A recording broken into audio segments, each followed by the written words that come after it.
దేవుని చేత అనుగ్రహించబడిన అవయవాలు, కృపావరాలు ఆయనకు మహిమ తేవాలని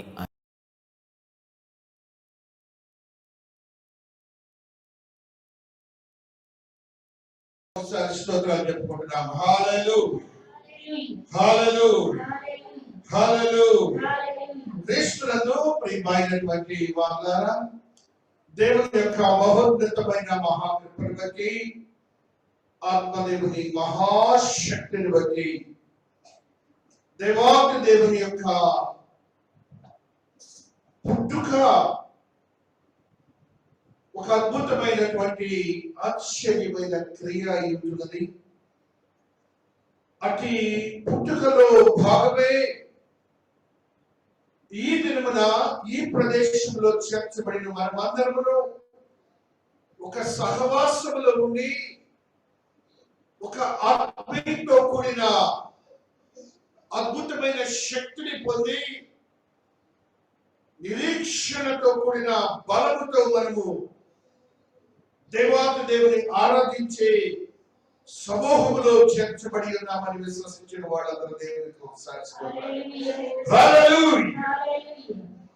ఆ దేవుని మహిమాన్వితమైన పుట్టుక సర్వమానవాడికి అనుగ్రహించినటువంటి యోగ్యకరమైన స్థితి. అతి ఆత్మీయ స్థితిలో ఈ క్రిస్మస్ దినాల్లో ఆత్మదేవుడు మనకు అనుగ్రహించినటువంటి వాక్య భాగములో ఉన్న కొన్ని సత్యాలను మనము ధ్యానించుకొని ఆయన ఎందు నిమిత్తమైతే భూలోకంలోనికి వచ్చారో, ఎందు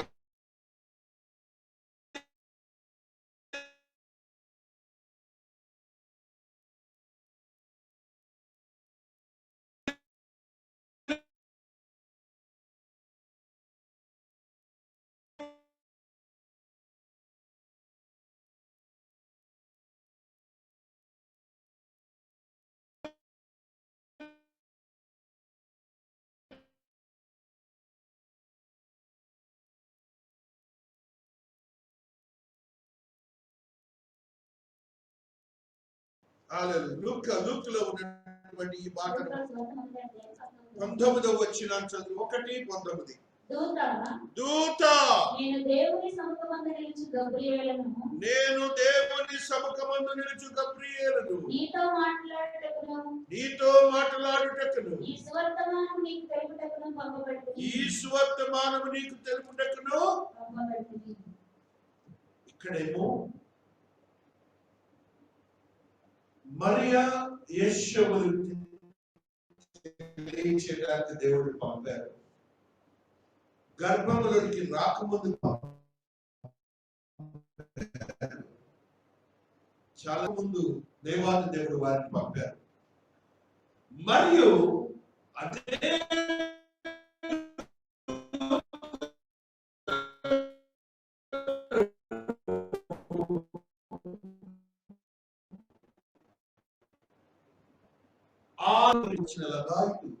పుట్టినంత వరకు దేవుడు ఆ బిడ్డను, ఆ గర్భమును ఆ రీతిగా చూస్తున్నారన్న సంగతి మీరు గమనించాలి. దేవునికి స్తోత్రాలు.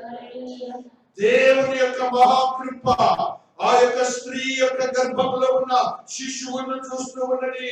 అదే రీతిగా ఆ యొక్క స్త్రీని ఆ 9 మాసంలో కూడాను దేవాది దేవుడు క్షణ క్షణము వారిని కాపాడుతూ వస్తున్నారన్న సంగతిని ప్రతి మనుష్యుడు గమనించాలి.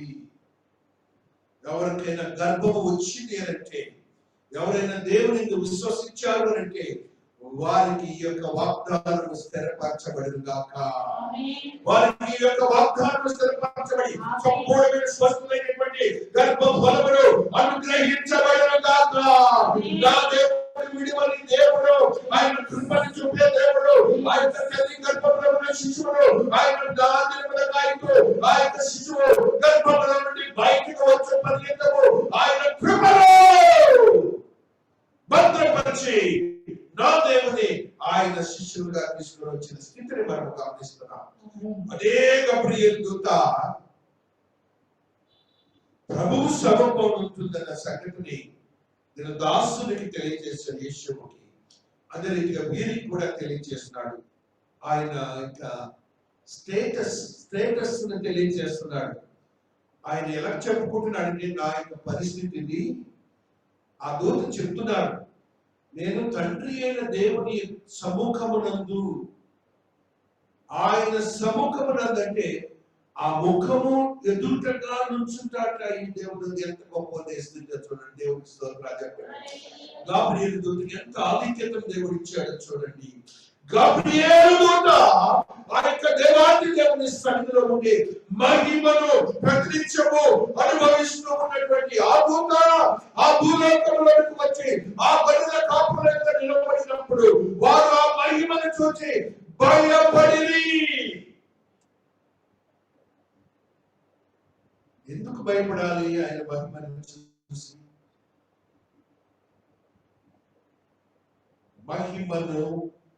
మహిమలో ఉన్నటువంటి శక్తిని మనము అనుభవించే స్థితి ఇవ్వటానికి దేవాది దేవుడు భూలోకానికి వచ్చాడు. దేవునికి స్తోత్రాలు.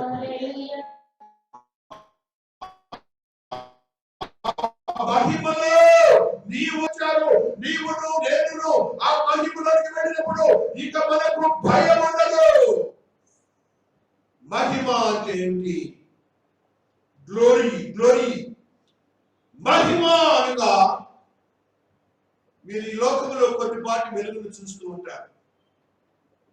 ఇది ఓన్లీ 0 క్యాండిల్స్. మీరు ఎంత వెలుగు చూడండి.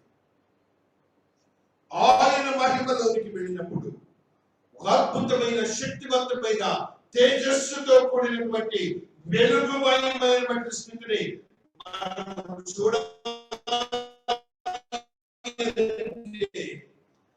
ఈ పాప పరిశుద్ధముగా తీర్చబడి ఆయన సన్నిధిలో ఆయన అద్భుతమైనటువంటి దేవుని స్వారూప్యమును పొందితేనే ఆ మహిమలో భయం లేకుండా జీవించే వారిగా ఉంటారని గమనించాలి.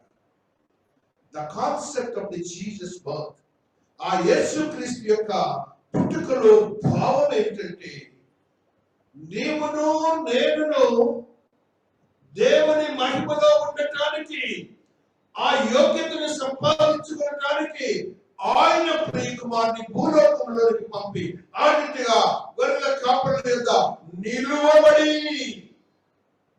భయపడకుడి.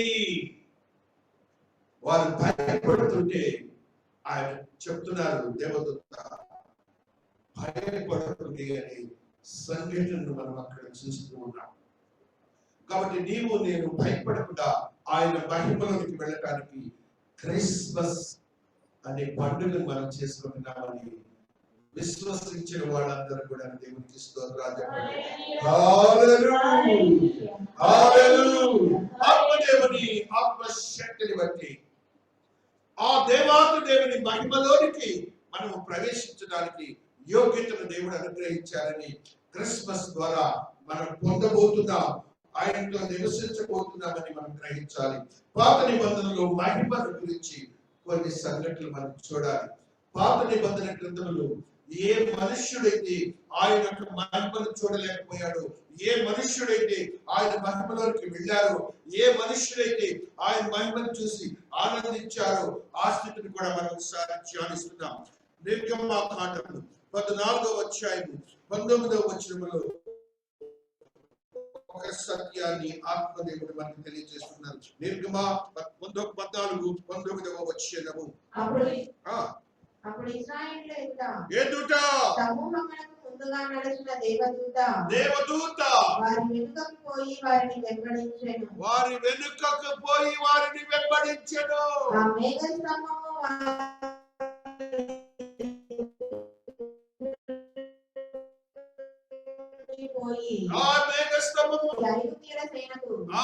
ఇశ్రాయేలీయుల సేనకు నడుమ ప్రవేశించెను. చాలా జాగ్రత్తగా వినండి. ఇశ్రాయేలీయులను ఐగుప్తు దేశం నుంచి కనానులోకి నా దేవుడు నడిపిస్తున్నారు. ఆ వారికి ఎర్ర సముద్రం వరకు వచ్చే వరకు ముందుగా నడిచి వారికి ఆ వెలుగును చూపించారు నా దేవుడు.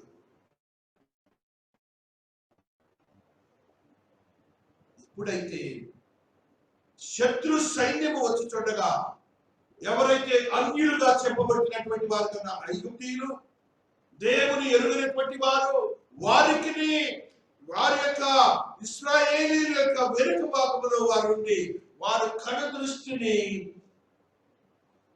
కనుదృష్టిని గుడ్డిమయము చేసి వారిని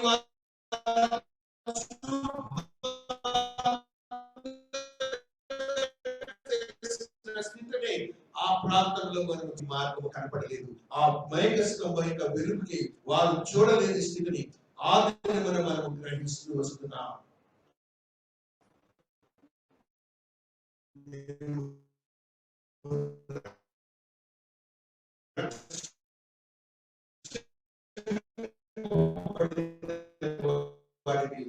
నీవు ఆ మేఘం నిర్గమాకాండ 19:20లో మోషే స్థితిని కూడా ఒకసారి చూద్దాం. 19:20 యెహోవా సీనాయి పర్వతము మీదకి అనగా దిగి వచ్చెను రమ్మని పిలువగా మోషే ఎక్కిపోయాడు కదండి. ఇప్పుడు పై వచనం చదువున తల్లి 18వ వచనం. యెహోవా అగ్నితో సీనాయి పర్వతం మీదకి దిగి వచ్చినందున అది అంతయు అని దాని ధూపము లేచెను. అక్కడ ఆ స్థితిలో ఉన్నటువంటి సిచ్యువేషన్ లోనికి మోషే ఎక్కిపోయారు. ఆ స్థితిని మనకున్న దేవుడు ఇవ్వబోతున్నాడు. దేవునికి స్తోత్రాలు చెప్పండి. హల్లెలూయా.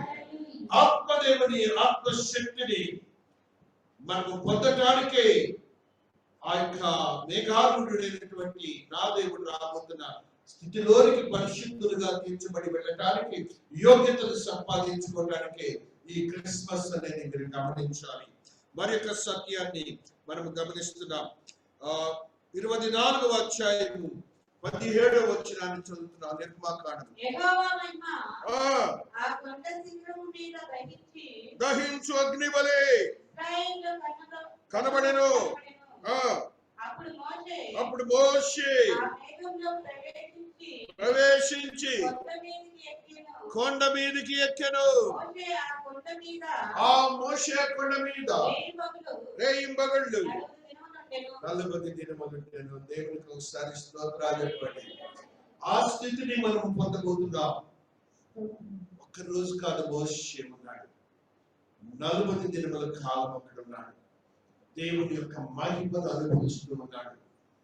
ఇప్పుడు మనకైతే పాపము ఇష్టమైన వారిని ఆయన మనల్ని పరిశుద్ధులుగా అన్యులైన వారిని చేసుకొని ఆయన మహిమలో జీవించడానికి యోగ్యతను ఇవ్వడానికి నా దేవుడు నీ దేవుడు భూమి మీదకి వచ్చారని ఆత్మీయంగా బలపరచబడి వారందరూ దేవుడికి ఒకసారి స్తోత్రాలు చెప్పండి.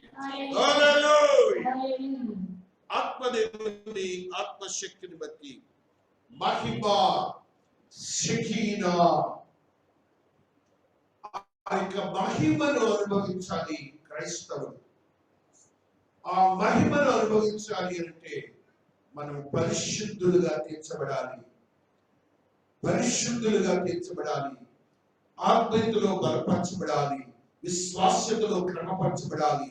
నీతియుక్తమైన బిడ్డలుగా భద్రపరచబడాలి. ఈ లోకము వైపు చూడక, లోక మర్యాదల చొప్పున జీవించక, ఆయన ఆజ్ఞానుసారం జీవించే యోగ్యతను సంపాదించుకోవాలని ఆయన మనకి ఇచ్చినటువంటి వాక్యములో ఉన్న కొన్ని సత్యాలను మనం ధ్యానించాలి. యోహాను సువార్త 13వ అధ్యాయము 31వ వచనాన్ని చదువుకుంటూ వస్తున్నాం. Gospel John the gospel.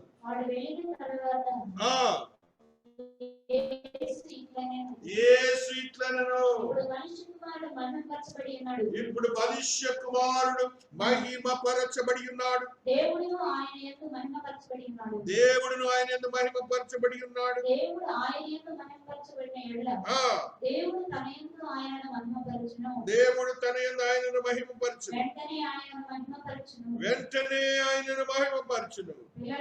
పిల్లలారా మీతో కూడా ఉందును. మీరు నన్ను వెదకుదురు.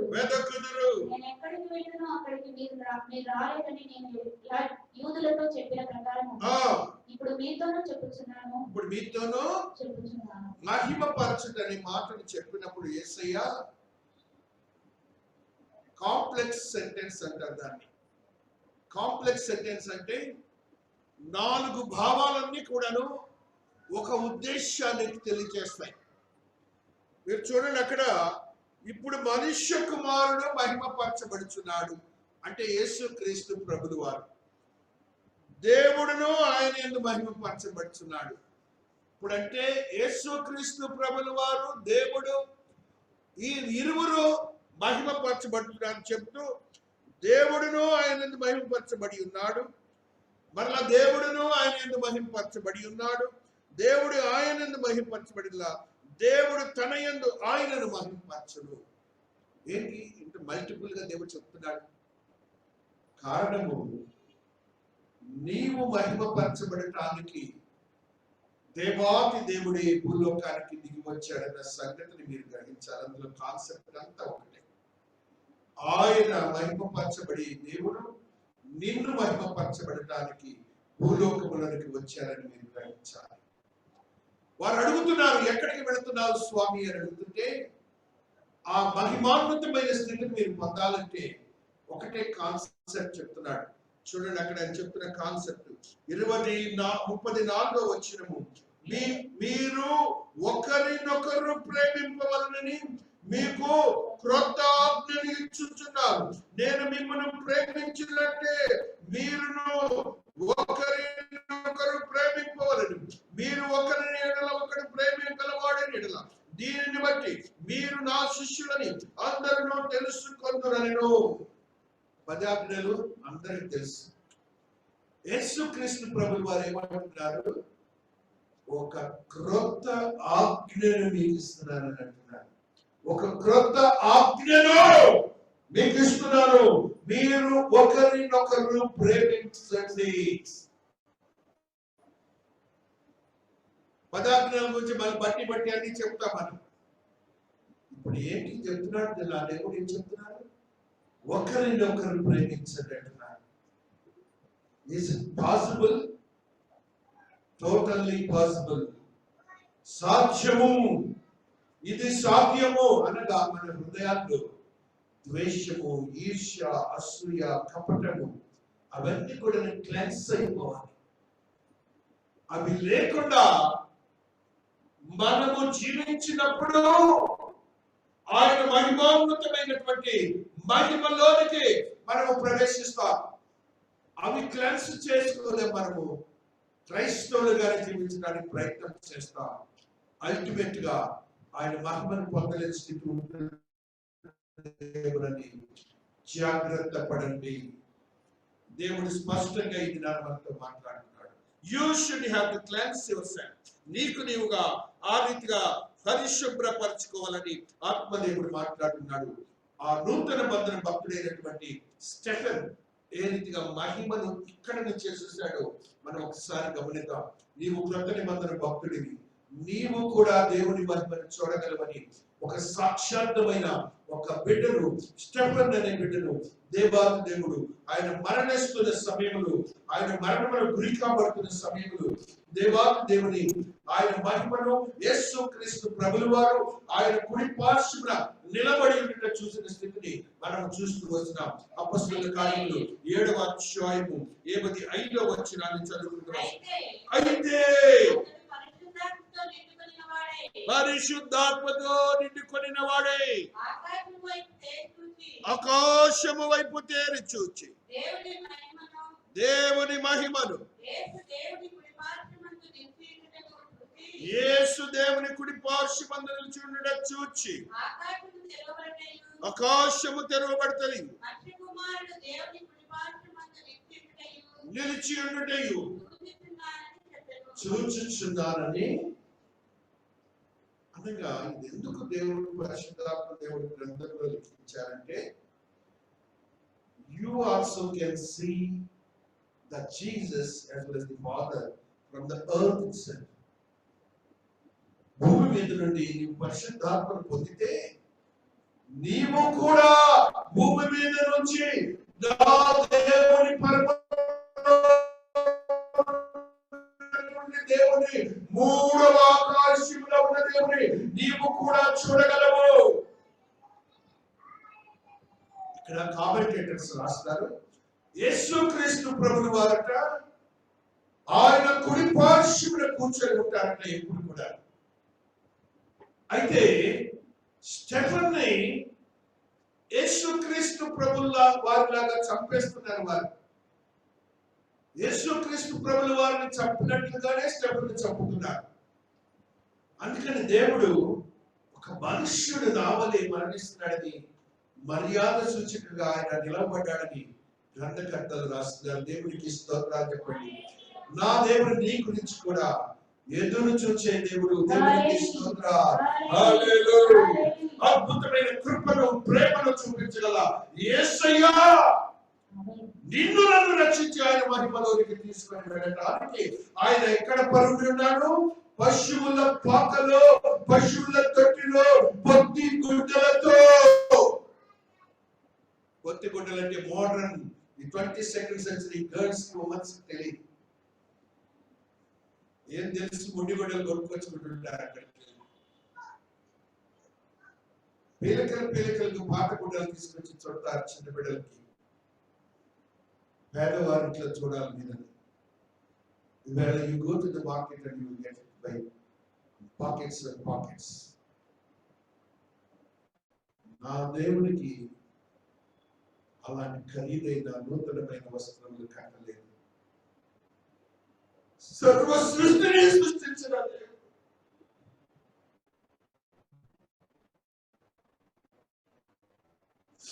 మహిమాన్వితమైన వస్త్రములు ధరించిన దేవుడు ఈ లోకంలో పేదరికాన్ని అనుభవించి నీకును నాకును రక్షణ సౌభాగ్యమును విమోచనను కలుగజేసి పరమనున్నటువంటి మహిమను అనుగ్రహించడానికి ఆయన ధరించిన వస్త్రములు చూడండి. ఆయన ధరించిన వస్త్రములు చూడండి.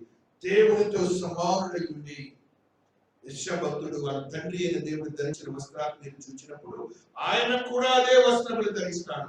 చూడండి 9వ అధ్యాయంలో యెషయా భక్తుడు తెలియజేస్తున్నాడు ఆయన వస్త్రములు ఏ రీతిగా ఉంటాయో ఆ రీతిగా ఉన్నటువంటి స్థితిని మనం ఒకసారి గమనించాలి. 9వ అధ్యాయంలో ఉన్న ఈ సత్యాన్ని ఈ రీతిగా మనం చదువుతూ వస్తున్నాం. పరిశుద్ధుడు 6వ అధ్యాయము 2వ వచనం, ఆయనకు పైగా నిలిచి ఉండని 6 రెక్కలుండెను.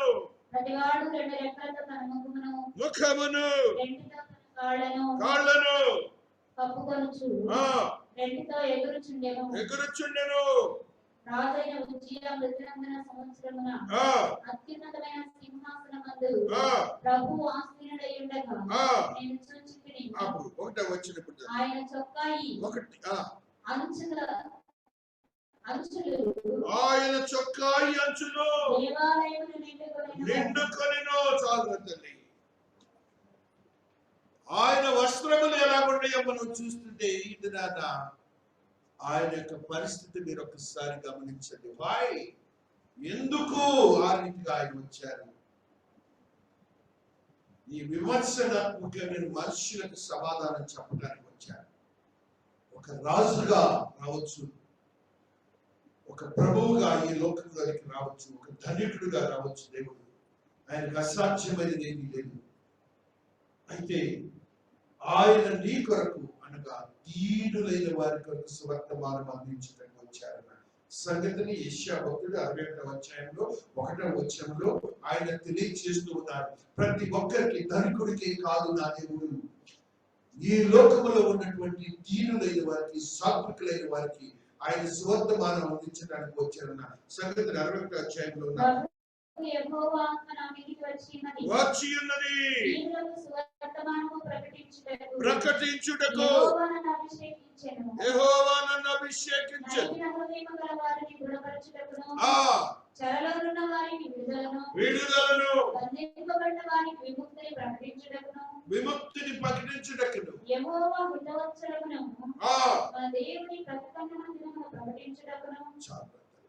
చాలు దేవుని యొక్క మహోన్నతమైన మహాకృపను బట్టి చెరలోనున్న వారిని విడుదలను, నలిగిన హృదయములను దృఢపరచుటకును, బంధింపబడిన వారిని విముక్తిని ప్రకటించుటకును. ఈ 3 మాటలు కూడా మీరందరూ గమనించాలి. చెర, బందీలో ఉండబడిన వారు విముక్తులను చేయడానికి నా దేవుడు భూలోకానికి వచ్చాడు. ఈ లోకంలో ఇలాంటి సమస్యలతో కూడిన కుటుంబాలు ఉన్నాయి. వీటన్నిటినీ ఆయన విడుదల చేసి ఆయన క్షేమాన్ని, సంతోషాన్ని ఇవ్వడానికి ఆయన ఈ లోకంలోకి వచ్చారన్న సంగతిని గ్రహించారు. అయితే ఆయన ఎవరికి ఇవ్వాలంటాడు? సువర్తమానము దీనులకు. ఇది మీరు గమనించాలి. ఆ యొక్క బైబిల్ స్టడీలో మనం ఈ మధ్య కాలంలో వీక్నెస్ గురించి ధ్యానించాం, సాత్వికత్వాన్ని గురించి ధ్యానించాం. సాత్వికత్వంలో ఏముంటుందంటే ఈ లోకంలో ఉన్నటువంటి ఆ శారీరక క్రియలన్నీ కూడా మరణిస్తాయి. ఆ శారీరక క్రియలు మరణించకపోతే నువ్వు దీనుడు కాదు, సాత్వికుడు కాదు, యేసుక్రీస్తు నడిగినటువంటి వాడు కాదు. ఆయన స్వర్తమానం అందుకోలేము. నీవు దీనుడుగా ఆయన దేవుడు నీకు సహాయం చేయలేడు, బంధింపబడిన చేయలేడు. ఇవన్నీ కూడా నువ్వు చేసినప్పుడు everything is possible in your life. నీలో అసాధ్యమైనది ఏమీ లేదని తెలియజేసే ఏకైక దేవుడు ఆయన నామము నజరేయుడైన యేసుక్రీస్తు ప్రభువు వారు బెత్లెహేములో ఆయన పుట్టిన స్థితిని దేవదూతలు వచ్చి తెలియజేసే స్థితిని మనము గమనించబోతున్నాం. ఆ రీతిగా మహిమోన్నతమైనటువంటి మహిమ నీవు నేను ప్రవేశించడానికి ఆయన చూపిన కృపను తద్రీతిగా చూస్తూ వస్తున్నాం. ప్రకటనకారుడు 1వ అధ్యాయం 17వ వచనంలో ఆయన తెలియజేసిన మాటని ఈ రీతిగా చదువుకుంటున్నాం. నేను ఆయనను చూడగానే చచ్చిన వాని వలె ఆయన పాదముల యొద్ద పడితిని, తన కుడి చేతిని నా మీద ఉంచి నాతో ఇట్లనెను, భయపడకుము. చాలండి. ఎందుకంటే ఆయన చచ్చిన వాని వలె పడిపోయట. పై వచ్చిన ఇప్పుడు చదువున తల్లి, నేను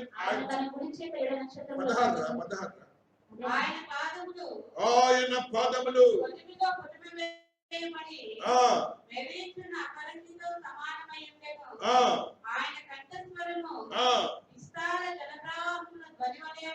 ఉండెను, పట్టుకొని ఉండెను.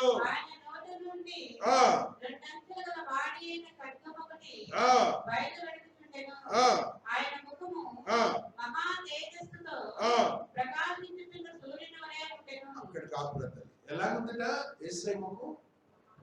అందరు చదవండి ఆ మాటని. ఆయన ముఖము మహా తేజస్సుతో ప్రకాశించుచున్న సూర్యుని వలె ఉండెను.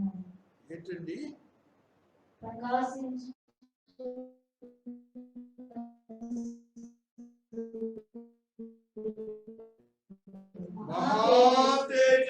సూర్యుడు మనం చూస్తామని బాగుంటుంది. చూడండి, మహా తేజస్సులో ప్రకాశించిన సూర్యుడు యేసయ్య ముఖం దిగ. అంత పరిశుద్ధుడైన యోహానే, అంత పరిశుద్ధుడైన యోహానే చూడలేక భయపడి పడిపోతే యేసయ్య ఏం చేశాడు? యోహాన్ని చూడండి అక్కడ. ఆయన తన కుడి చేతిని నా మీద ఉంచి.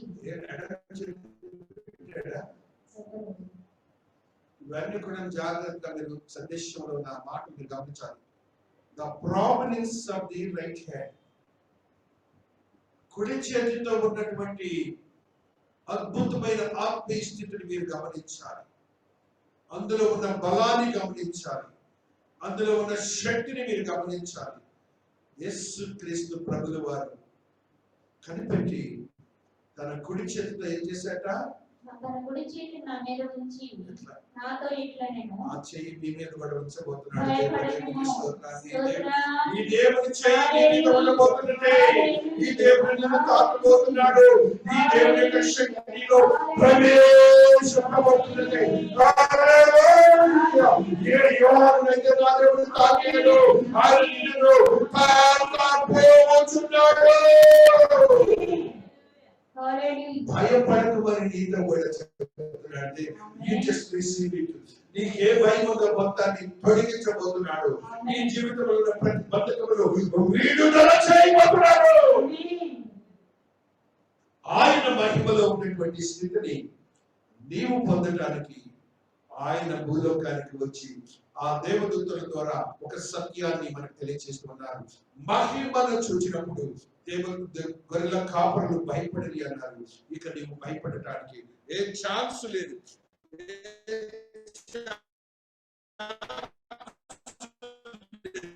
చూడండి మరి యొక్క సత్యాన్ని 28వ అధ్యాయం 18వ వచనాన్ని చదువుతున్నాం. Matthews 28 chapter 18. అయితే యేసు వారి యొద్దకు వచ్చి పరలోకమందును భూమి మీదను నాకు సర్వాధికారం ఇవ్వబడినది. కాబట్టి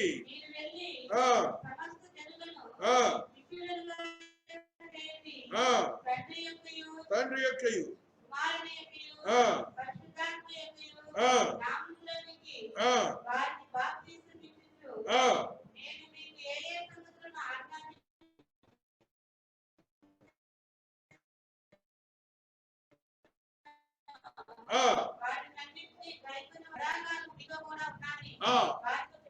యుగ సమాప్తి వరకు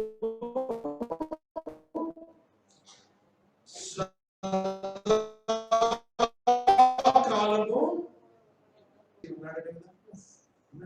వాగ్దానం ఆయన చెప్తున్నారు కదా.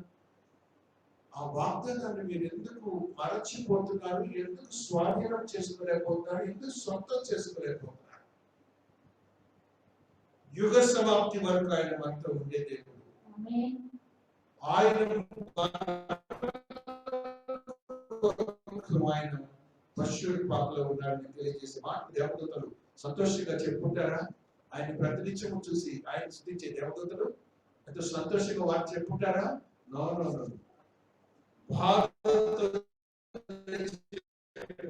దేవదూతలు ఏమిటి దేవుడు ఇలాగైపోయాడు? దేవుడితో సమానమైన దేవుడు ఏంటి? ఈ పశువుల పాత్రలో ఆయన ఎందుకు కొరగాలన్నటువంటి అబాండెంట్ ప్లేస్ లో ఉన్నాడని వారు ఎంతగా చింతించుంటారు. అయితే నీ కొరకు నా కొరకు ఆయన చేసిన మహా ఘనకార్యము మహిమను అనుగ్రహించడానికి భూలోకానికి వచ్చారన్న సంగతిని మనం గ్రహించాలి. ఎఫెసీయులకు రాసిన పత్రిక 2వ అధ్యాయం 11వ వచనాన్ని చదువుతున్నాం. ఎఫిషియన్స్ 2వ అధ్యాయం 11వ వచనము.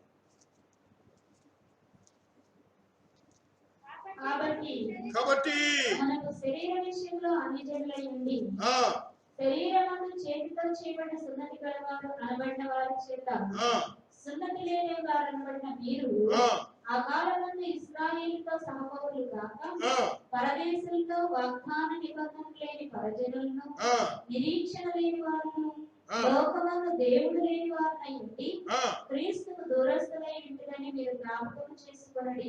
ఈ మాటని మీరందరూ అండర్లైన్ చేసుకోండి. అన్యులుగా చెప్పబడుతున్నటువంటి మనం వేర్ ఆల్ జెంటైల్స్. మనం యూదులం కాదు, అన్యులం.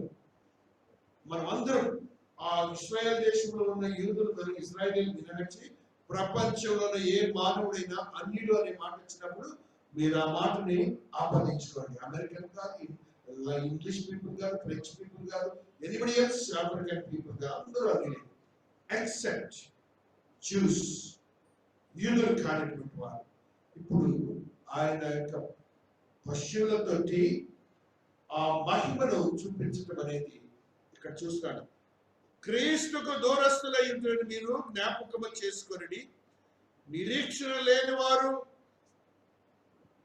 లోకమందు దేవుడు లేని వారునై ఉండి. దేవుణ్ణి ఆరాధించడానికి మనుష్యుడికి దేవుడు యోగ్యతనిచ్చాడు. ఇప్పుడు ఆయన చెప్తున్న మాట ఏంటంటే ఆ పశువుల పాకలకు వచ్చి, నీ దేవుడినైన నేను నీకు దేవుడిగా ఉండటానికి, నీ భూలోకంలో జీవించడానికి వచ్చి నీకు ఒక సాక్ష్యం పోతున్నానని చెప్పే మాటను దేవదూతలు ఇక్కడ తెలియజేస్తూ ఉన్నారు. ఆ తెలియజేసే సందర్భంలో మహిమను గురించి వారు మాట్లాడుతున్నారు. కాబట్టి మనకు దేవుడు లేని వారికి దేవుడిగా రావటానికి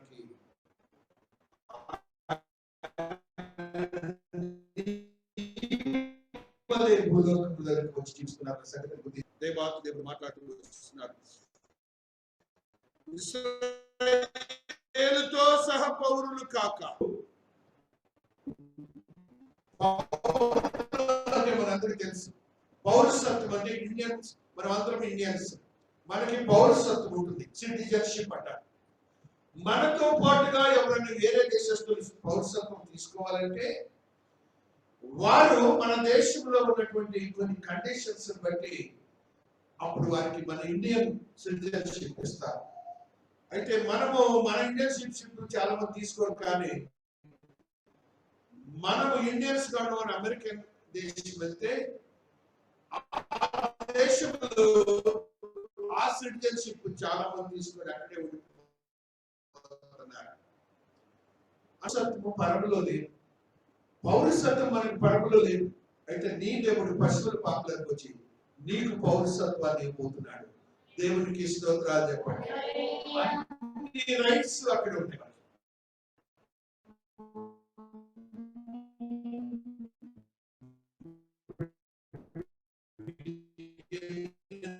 కార్డులో తెల్ల కార్డు, నల్ల కార్డు కొట్టుకుంటుంది, నీకు ఒక నిత్య జీవం అనే కార్డుని ఇవ్వబోతున్నాడు. దేవునికి ఫిలిప్పీ పత్రికలో ఈ యొక్క పౌరస్థితిని గురించి ఆయన మాట్లాడిన మాటని 20వ వచనము 3వ అధ్యాయము ఫిలిప్పీ, మన పౌరస్థితి పరలోకమందున్నది, అక్కడ నుండి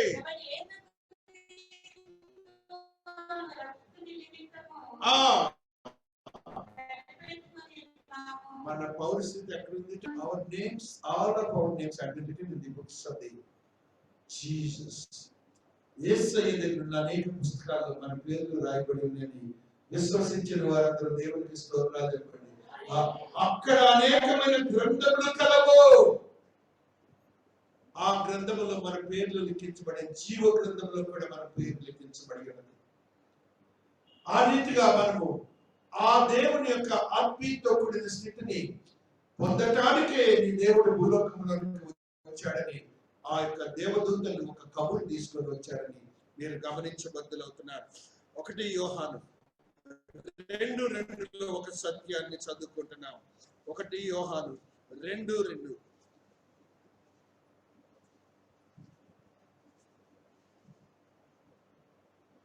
ఆయనే మన పాపములకు శాంతికరమై ఉన్నాడు. ఆయనే మన పాపములకు శాంతికరమై ఉన్నాడు. మన పాపములకు మాత్రమే కాదు, సర్వలోకమునకు శాంతికరమై ఉన్నాడు. సర్వలోకానికి నీ దేవుడు దేవుడు. ఆ సర్వలోకానికి దేవుడైన దేవుని నీవు కలిగినట ఎంతో అతిశయము, గర్వము కూడా. దేవునికి అట్లా స్తోత్రాలు చెప్పుకోండి. ఆ స్థితిని తెలియచేయడానికి దేవదూతలు భూలోకానికి వచ్చారు. వారు చెప్తున్నారు, ఆ కాపరులతో చెప్తున్న మాటల్లో సత్యము. వారు మాట్లాడుతున్న మాటను చూడండి. 10వ వచనాన్ని చదవండి. 2వ అధ్యాయం. అయితే ఆ దూత భయపడకుడి, ప్రజలందరికీ కలుగబోవు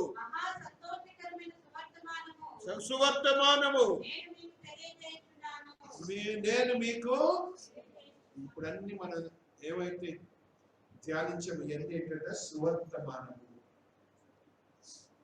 ఆయనతో జీవించుట ఒక సువర్తమానం, ఆయన మహిమలోనికి వెళ్ళటం ఒక సువర్తమానం, ఆయన స్వరూప్యమును కలిగినట ఒక సువర్తమానం, ఆయన యొక్క రక్షణలో మనం స్థిరపరచబడిన సువర్తమానం, మన పాపము నుంచి విముక్తులను కావట సువర్తమానం.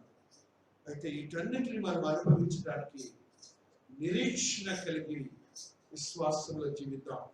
కొన్ని మాటలు చదువుకొని ముగించుకుందాం. రోమీలకు రాసిన పత్రిక 6వ అధ్యాయం 4వ వచనంలో ఉన్న సత్యాన్ని ధ్యానిస్తున్నాం. రోమీలకు రాసిన పత్రిక 6వ అధ్యాయం 4వ వచనం.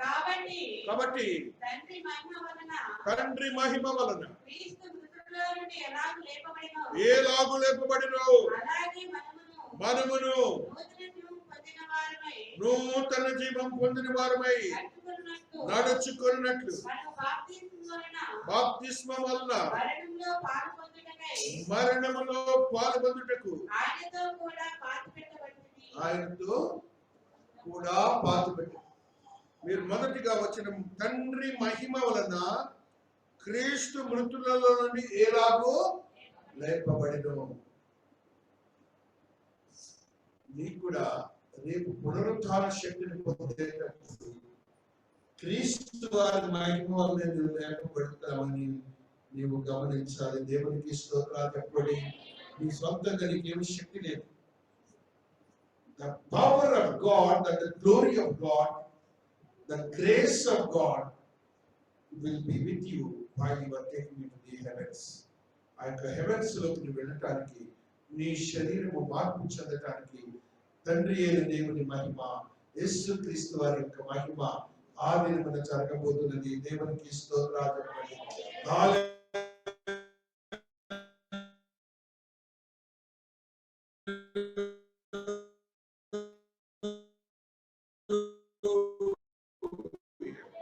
కొలస్సీయులకు రాసిన మీరును ఆయనతో కూడా మహిమయందు ప్రత్యక్షపరచబడుదురు.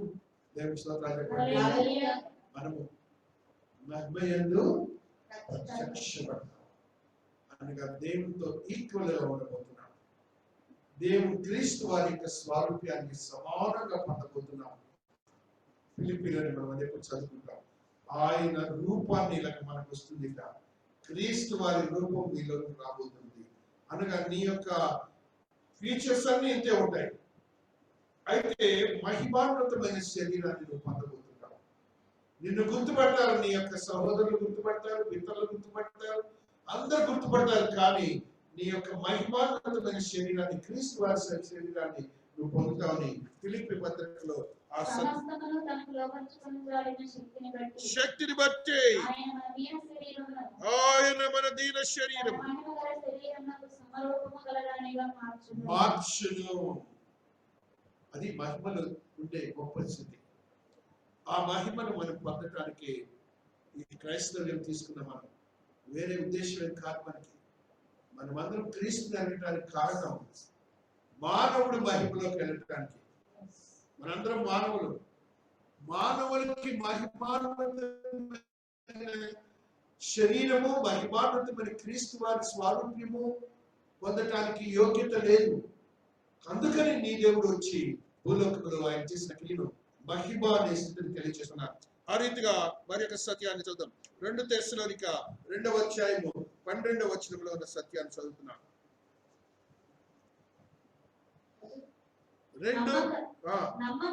ఇందుచేత సత్యము శిక్షావిధి పొందుటకై అబద్ధమును నమ్మునట్లు మోసము చేయు శక్తిని దేవుడు వారికి పంపుచున్నాడు. మోసము చేయు శక్తిని దేవుడు ఈ మాట మీరు జాగ్రత్తగా వినాలి. చాలా మంది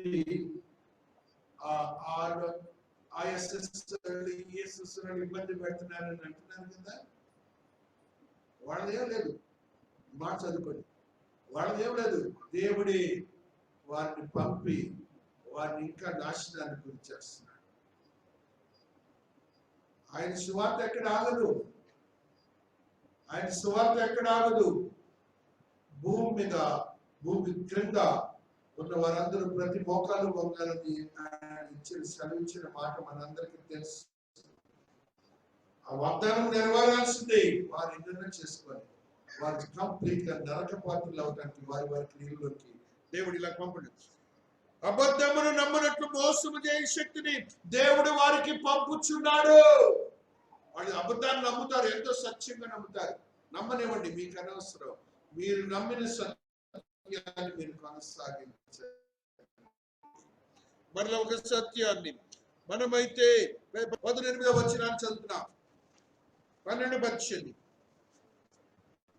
స్పృశించి తెలుసుకొనదగినట్టియు మండుచున్నట్టియు కొండకును అగ్నికిని కారు మేఘమునకును గాఢాంధకారమునకును తుఫానులను భూరధ్వనికిని మాటల ధ్వనికిని మీరు వచ్చి ఉండలేదు.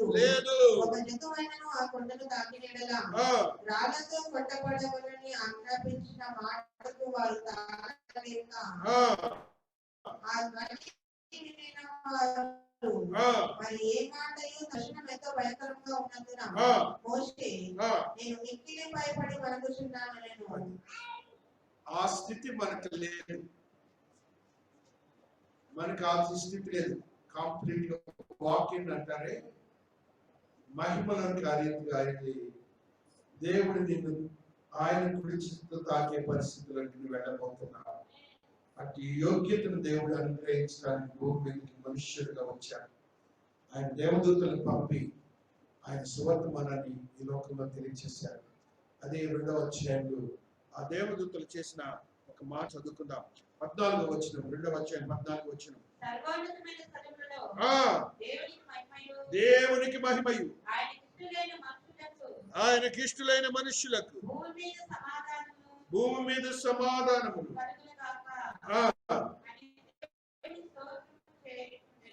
13వ వచనం. వెంటనే పరలోక సైన్య సమూహము ఆ దూతతో కూడాను. పరలోక సైన్య సమూహం అంటే ఎంతమంది తెలుసా? 1,25,000 దేవదూతలు వచ్చారు. ఎక్కడికి వచ్చారు? దావీదు పట్టణానికి. పరలోక సైన్య సమూహము అక్కడికి వచ్చింది. దేవుడు అంటాడు 1,25,000 మంది దేవదూతలు వచ్చి పట్టణం అంతా ఏం చేశారంట? ఇప్పుడు చదువురా మాటని. సర్వోన్నతమైన స్థలములలో దేవునికి మహిమయు ఆయనకి ఇష్టలైన మనుషులకు భూమి మీద సమాధానములు కలుగుగా. మనకేమో సమాధానం, దేవునికేమో స్తోత్రం. ఆ దేవదూతలు ఆ రోజున ప్రార్థించారు, అది మనం అనుభవిస్తున్నాం. దేవుడి పరిశుద్ధ వాక్యం నుంచి ఆశీర్వదించను గాక. అటు మహిమలో త్రియేక దేవుని మందిర విశ్వాసులు స్థిరపరచబడి దేవునితో సంతోష గాన ప్రతిగానములు చేయబడను గాక. ఆమేన్. హల్లెలూయా, హల్లెలూయా. స్తోత్రం చెల్లింతుము, స్తుతి స్తోత్రం చెల్లింతుము. యేసునాథుని దేవుని తలచి స్తోత్రం చెల్లింతుము, స్తుతి స్తోత్రం చెల్లింతుము.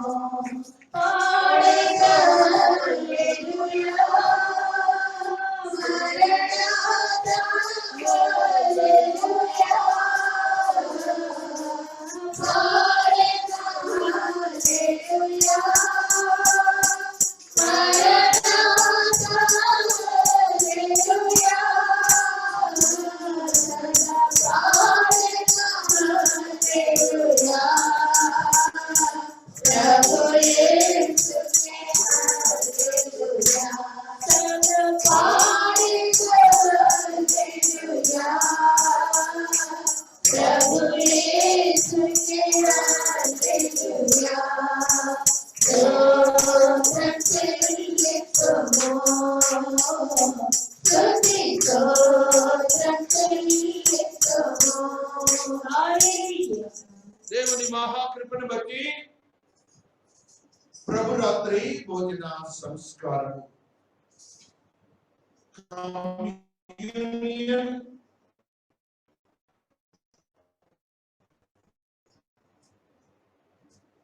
దేవుని యొక్క శరీరాన్ని, దేవుని యొక్క రక్తాన్ని స్వీకరిస్తున్నాం. సిద్ధపడిన వారు ఆ రీతిగా మీ మనస్సులను క్రమపరచుకోండి. దేవునితో మాట్లాడండి. నేను సిద్ధంగా ఉన్నాను స్వామి, మీరు నన్ను చూడండి, నన్ను మీరు తాకండి అని మీరు దేవుని మాట అడగండి. మీ మనస్సులో దేవుడు ఆ ప్రాధాన్యతను మనకి ఇచ్చాడు. ఎవరికి లేని యోగ్యతను మనకి ఇచ్చాడు. దాన్ని మనం స్థిరపరచుకుందాం. ఆయన శరీరమును రక్తమును